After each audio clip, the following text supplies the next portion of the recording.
think all we really have to do is watch like half an episode of one of these bachelorette, bachelor type of reality dating shows. You could watch the Sunset real estate thing. That's pretty superficial. That'll get you screaming because you're like, are people really this superficial? But those things are good to watch because you want to find out what not to do. And in the dating arena, we have a lot of this, oh, well, he has potential.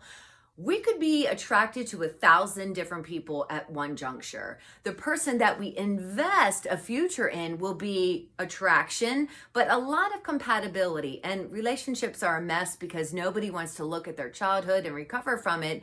And they think that the last person they dated is the real issue. Here's a sidebar, a little clue. If somebody says that my ex was crazy and she or he did blase, blase, blah, okay, they haven't healed enough. And we also want to check out their story. It might be wise to actually call the ex, get in touch, little rendezvous, a meeting, go to the coffee shop. But you do want to pick the other side's story, their ear, because they have a lot to fill you in on, because there's always many, many perspectives from every situation. And so when the pursuit is a partner, because you don't want to be alone, you want to grow old with somebody, you've walked out of a relationship or a marriage and now you find yourself in the dating pool again. If I had any recommendation, I would just say, please give yourself some time, because desperation, as we see on these lovely reality dating shows, it's not attractive, okay? And if you're going to start dating because your ex is now dating and he's moved on, whoa, like, how does that energy feel like on the inside of you? If you answer angst, then just put the brakes on. Give yourself some time. Give yourself a little self-love so you can say, yeah, I want to take a few steps higher this go round. I want to have more of my needs met from a place of knowing who I am and being familiar with the myriad of parts inside of me that are wonderfully unique. And then you won't be expecting the next person to cater to you. So for instance, if a woman comes into a situation, she sees potential on a gentleman, but she has to do all the heavy lifting.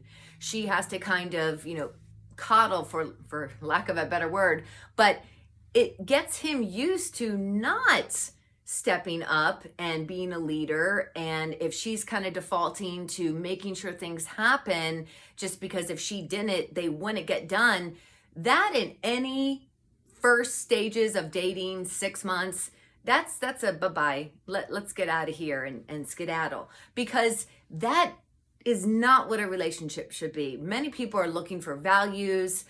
They're negating the fact that they would have goals for the future that would be in tandem. And most people don't have success in their marriages because they just maybe got pregnant and did the right thing, which would be the religious thing. But I get it. I understand. They're probably really upset now.